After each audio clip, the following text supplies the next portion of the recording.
বিগত সরকার যে দীর্ঘ 16 বছর দমন পীড়নের কথা আপনি বললেন, চালিয়ে একটা ফেসিস্ট সরকার যে বিদায় নিয়েছে, বিভিন্ন লেয়ারে স্তরে ফার্স্ট, সেকেন্ড, থার্ড, ফোর্থ স্তর পর্যন্ত একদম ডিএনএ টেস্ট করে তার পরীক্ষিত তার দলীয় লোকদেরকে ওখানে বসিয়েছেন। সো এখন আপনি তো একজন এসপিকে চট করেই ডিআইজি বা আইজি বানাতে পারবেন না, এটা তো একটা ধাপ আছে। সেই জন্য অপেক্ষাকৃত যারা কম দুর্নীতি করেছে, অপেক্ষিত যে কম টক্সিক ছিল, তাকেই তো এই জায়গাটা বসাতে হবে। তদ্রূপ শিক্ষা ব্যবস্থায় তদ্রূপ আমরা দেখেছি যে ওখানে যে উপাচার্য যে আছে, তারপরে যারা আছে রেজিস্ট্রার বন্ড যারা দায়িত্বে আছেন, তারাও সব এই বাছাই করে নিয়েছে। পুলিশের কথা ধরেন যে এই পুলিশের কেন পুলিশরা ইয়ে করছে, কোঅপারেট করছে না বা দায়িত্ব পালন করে না 5 আগস্টের পর, কারণ হচ্ছে পুলিশের ঊর্ধ্বতন কর্মকর্তার কাছ থেকে আমরা জেনেছি যে সেনাবাহিনীতে অন্য কোথাও হয়তো এইভাবে বাছাই করে নেয় না, কিন্তু পুলিশের ক্ষেত্রে একজন সিপাহি নেওয়ার ক্ষেত্রে তারা ডিএনএ টেস্ট করে নিয়েছে। সো এই 16 বছরে তারা প্রতিটা জায়গায় রন্ধে রন্ধে কষে কষে ছেলে ছেলে এই কাজগুলো করেছে।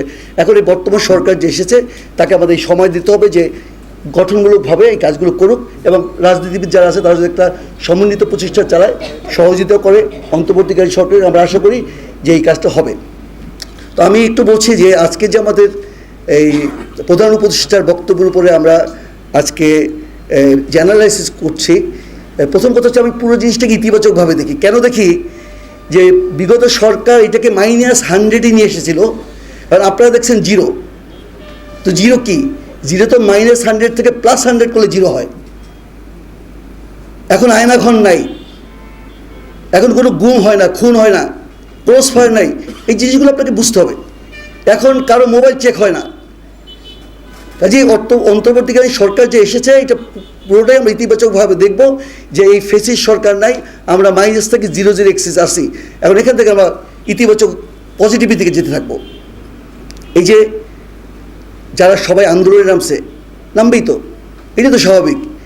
16টা বছর ধরে মানুষ কথা বলতে পারে না, এই পেশাজীবীরা সকল মানুষ, এর নেপথ্যে কী আছে আমরা সেটা দেখবো না। আমরা ইতিবাচকভাবে দেখবো এই যে মানুষ যখন দম বন্ধ হয়ে যায়, কথা বলতে পারে না, তখন মানুষ কথা বলে। বর্তমান সরকার সেই সুযোগটা দিচ্ছে। ইয়েস, আপনারা বলেন, কথা বলেন, আন্দোলন করেন, সংগঠন করেন। আমাদের বিরোধী দল তো 16 বছরে সচিবালয়ের আশেপাশেও যেতে পারে নাই। দেখেন যে আন্দোলন করলেও তাকে গুলি করা হয় না। This are the examples. এই অন্তর্বর্তীকালে সেই উদাহরণটা দেখাচ্ছে, এই টলারেন্সটা দেখাচ্ছে। এবং দেখেন যে সরকার প্রধান, বিগত সরকার প্রধান, বর্তমান সরকার প্রধান, দুই স্পিচ তো আপনারা দেখেছেন। উনি কি কথা বলতেন, কি গার্বেজ, কি ভমিট করতেন। আর বর্তমান যিনি আছেন, আমরা যাকে চুজ করেছি, ছাত্র জনতা যাকে চুজ করেছেন, তার কথা, তার ভাষা, তার বাচনভঙ্গি, কাউকে কোনো তুচ্ছ জ্ঞান করা, কোনো নিন্দা করা কিছুই করেনি। This is the স্টেটমেন্টশিপ।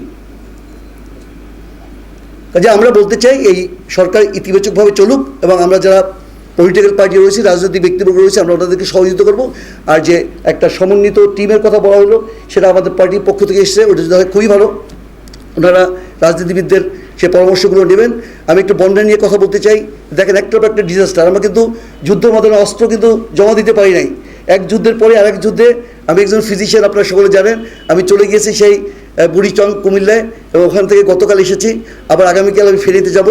এই যে দুর্যোগটা হয়েছে, এটা তো একটা ম্যানমেড, আপনারা বোঝেন। ইন্ডিয়ায় তো পানি প্রতি বছরই হয়, সেই পানি তো আমাদেরকে এইভাবে প্লাবিত করে না। আপনাদের যদি এতই হুমকি থাকে, বাদ যদি ভিগিয়ে দেন, আমাদেরকে জানাতেন 4টা ঘন্টাকে, আমাদের মানুষগুলো মারা যেত না।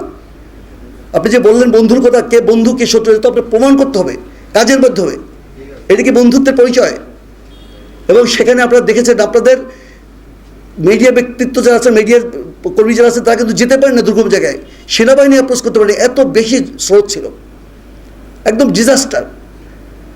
তো কাজে এই জায়গাগুলো থেকে আমরা স্বাস্থ্য উপদেষ্টাকে আমি অনুরোধ করব যে আপনি যত সরকারি বেসরকারি মেডিকেল কলেজগুলো রয়েছে, সেখানে প্রচুর পরিমাণে চিকিৎসক রয়েছে, আমাদের ভলান্টিয়ার স্টুডেন্টরা রয়েছে, আপনি তাকে নির্দেশ দেন প্রতিটা মেডিকেল কলেজ থেকে অন্তত 20 থেকে 50 জন ওখানে যাবে, এবং তারা এই চিকিৎসা দেবে with the collaboration with the army যে ডিজিএমএস যে রয়েছে, ডিএমআই, ডাইরেক্টর মিলিটারি মেডিকেল যে সার্ভিসেস রয়েছে, তাদের সাথে সমন্বিত করে যদি সার্ভিসটা দেওয়া হয়, খুবই স্মার্ট হবে। এবং আমার মনে করি যে আমরা এখন উদ্ধার কাজের পরে চিকিৎসা, তারপর পুনর্বাসন, এই কাজগুলো খুব চমৎকারভাবে করা যাবে। আমরা এইটে যে জামালপুর, শেরপুরে, সেখানে আমরা দেখেছি।